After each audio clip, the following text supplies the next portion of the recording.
Yes, sir. It's your boy Hayes. We back with another one. Let's go ahead and jump right into it. Before we do that, let's give this video a thumbs up. If not, you already know. Also, if you're new here, go ahead and hit that like, hit that subscribe button, turn on the post notification bell so you'll be alerted every time I post a new video. So let's go ahead and get right into it, guys. I'm not going to hold you. I'm going to do a quick review over what we did today in VIP and what we called out on the channel and what happened, and then we'll go into what I believe is going to pop off and do its thing on tomorrow. And if it don't pop off and do its thing, we're going to talk about how to protect yourself.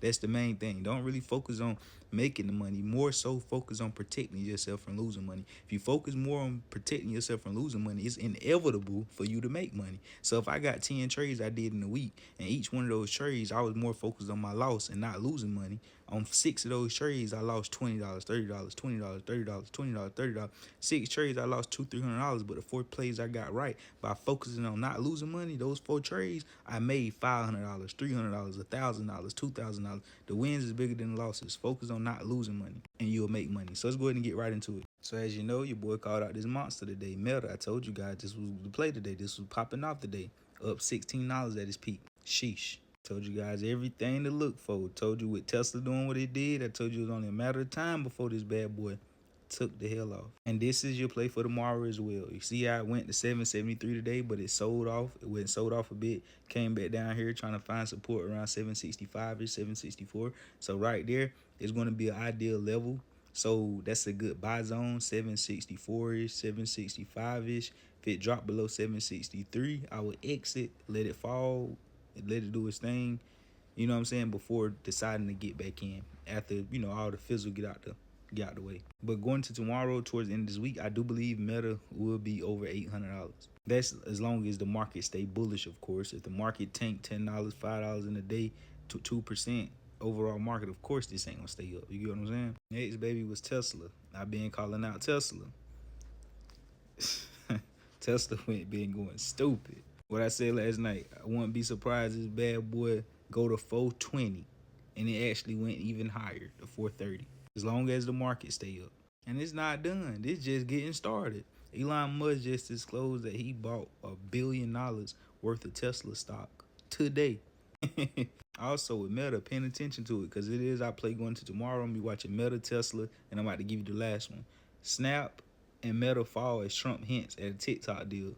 So this TikTok mess and all that, if they got rid of the US got rid of TikTok, that would be good for Snapchat and Meta. They'll be soaring even more because that's more revenue and more money going and attention going towards our, Snapchat and Facebook platforms. But now that, the TikTok jump might be good, that's would be a negative for Snap and Meta. You know what I'm saying? Competitors, competition. But anyways, I don't think it really matters. I think the stock still could go up. This right here is to confuse you. It's like to confuse the enemy. But say if I'm wrong though, that's why I got stop loss in place. I say, oh, I'm wrong. I wasn't right. But I just know throwing stuff out like this, and then you see how the stock reacted today. Yeah, it dipped this morning for about 2-3 seconds and immediately recovered because I alerted it on the dip. That's how you know I wasn't scared of this. Watch this. Look, I seen the news and I'm still not scared of it. I'm telling the chat I bought. Meta, I bought 762.5 call, expired Friday. Stop loss 750, target 765. I can't make this stuff up. And it ended. And right now the price is at 765. Right where my target at. On the dot, on the money, nothing more. And it actually went higher than the target, 771. So they went crazy today in VIP. And I love to see it. You the GOAT, bro, up 500 on Meta. Good run up, 400 plus. Got greedy, just closed for 240. Big seller showed up, 264. And baby girl right there, she had hit again. She was like, man, this just seems unreal. And if you feel like that, baby girl, I know you've been having a great, you know what I'm saying? I've been calling out hits in VIP. So the thing is, though, keep that energy high. It's been day after day after day after day. Every plays I've been calling out just been hitting. Soon as those cold moments come, though, you have people, oh, do you know what you're talking about? Or blase, whoop, whoop. That's the thing. That's why a lot of people don't last long in this. Because you think every day is going to be peaches and cream. Think you're going to make money every single day, every single month, every single week. You know what I'm saying? No, you're going to have losses along the way. But it's all about how you protect yourself and how you control those losses. And you're going to have cold moments and cold streaks. It's just like with anything. If you a good basketball player, the best, you can have moments to where, damn, I'm kind of cold. And then you be hot and you can just be hot again. You know what I'm saying? So I want you guys to understand that. That's Tesla jumps after Elon Musk discloses buying $2.5 million in shares worth more than $1 billion. Insane. And this I stock going into tomorrow as well. So the new play will be Lyft. The old plays is Tesla and Meta. Tesla, before I tell you on Lyft, let me go back on them two plays. Tesla, I'm in the middle. I ain't really, I'm more looking to trade Meta, because Meta got some catching up to do, right? Tesla is in the middle right now. It's in between four. It's at $414. In between its high of 430 and its low of 400. So in the middle, that's not an A+ setup.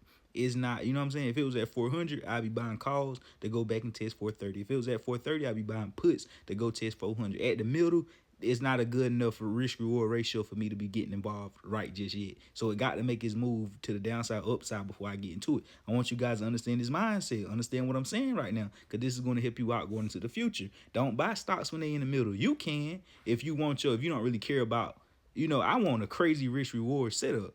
I want my upside potential to be far greater than what I'm risking on the downside. That's why I said what I just said. So next stock is Lyft though. Let's move on. Lyft, I'm looking at this. If this break above $20.51 on tomorrow, $20.50, 60-ish cents, this thing is going to fly again. And I'm talking about probably even better than what it did today. Today it did 10%. Tomorrow this thing could possibly go up 20% or higher. It sounds crazy, I know. And I hate to even go give out bold predictions like that. And that's not saying it's a guarantee it's going to happen. It's just to be in the loop in case it do. And you see this mother break those key levels, like, oh, something cooking here. Let me get right. And then the thing about it is, you see how sweet the upside is? Watch this. The downside potential. If this thing drop below $20.20, exit, get out. Either buy puts or just sit on the sidelines until the bullish thesis is back in place. Usually when I get out the stop loss, I don't really buy puts because I might be biased on a certain direction. So I don't want to mess up my thesis. I rather just sit out, take that small L, and move along to my next. You know what I'm saying? Sometimes I will buy puts. It depends on how big the drop could be. If it's a put, buying a put, if it didn't go my way and then a put and the downside is like a $10, $15, a crazy drop, yes, I'm going to do it. But if the drop ain't, that's really what I'm trying to say. If the drop ain't really that crazy, I ain't going to buy it. Also, take a look at this. Meta Platforms partners with CrowdStrike for AI-powered cybersecurity benchmark initiative. So you already know, man. That Meta, like I said, $800 by the end of this week, maybe. But you already know what to do. Add your boy on Instagram at the BHShow_ right here. Feel free to hit me up for a one-on-one call or anything like that. Feel free to join VIP. Go to the YouTube app, the BHAY Show. Click join right here. The third tier give you all access to every single play that we buy and sell. Just like you seen earlier, as soon as I get a Meta, hey, I bought Meta, this the strike, this the target, this the price, this the stock, all that. As soon as I sell, boom, I sold it, blase, whoop, whoop. Third tier give you all access to that. Last tier exclusive give you access to the plays and me. And so you're able to learn and all that good stuff. So you already know what to do, man. I love y'all. We out and God bless you. We go.